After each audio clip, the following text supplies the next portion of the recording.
The pair floats across the ice, hands clasped together, skates scraping against the surface in perfect synchronicity. Or at least they're trying to. "Okay," I shout, my voice hoarse after a long day of lessons. Despite my aching legs, I'm circling around them on my own skates with a smooth, natural glide that, hopefully, they'll be able to mimic one day.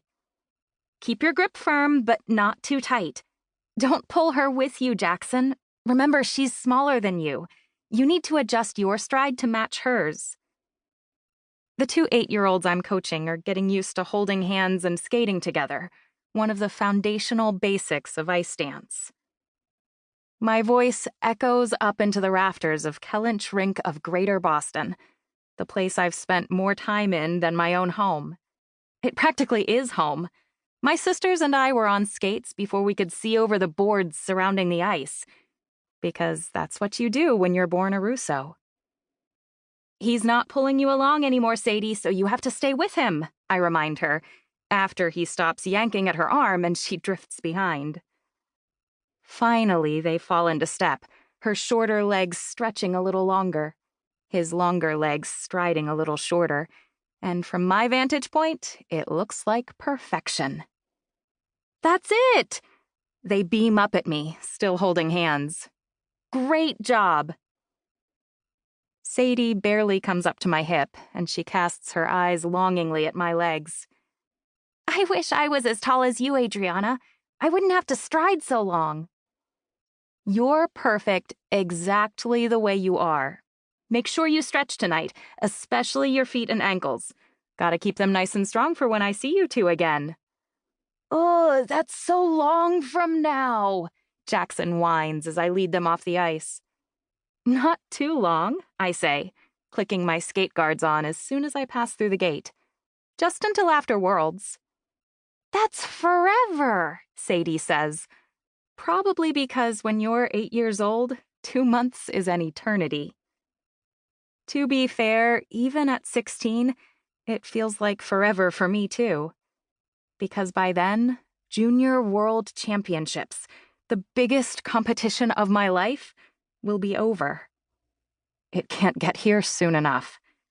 My ice dance partner and I qualified for the 2nd year in a row, but this year we finally have a great shot of winning gold. So 2 months from now, I'll either be a world champion or not. Right now, though, I'm a coach. I've been picking up more and more lessons in the last couple of years, trying to do my part to keep the lights on. I wave to Sadie's and Jackson's moms as we approach them outside the rink. They're sitting in the parents' viewing area adjacent to the lobby. Banners cover the walls, citing the successes of the skating club in the half-century it's been open. "Ah, Adriana," Sadie's mom says, racing up to me, her strides way faster than the ones her daughter can produce on the ice. "I'm so glad I got to see you before you left." "Oh," I say with a small smile. "Please tell Elisa I said good luck. We'll all be watching her." I don't let my smile slide at all, but instead let it grow.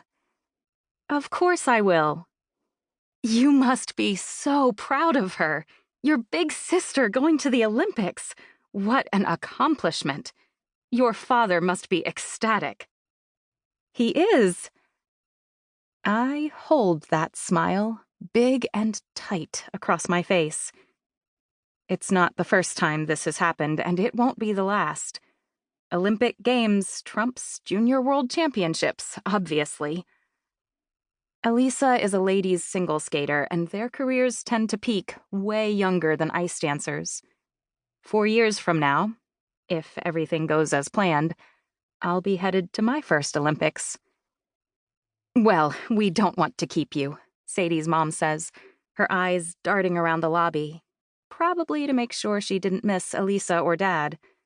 Jackson and his mom are already gone. "Sadie, great job today. I'll see you when I get back."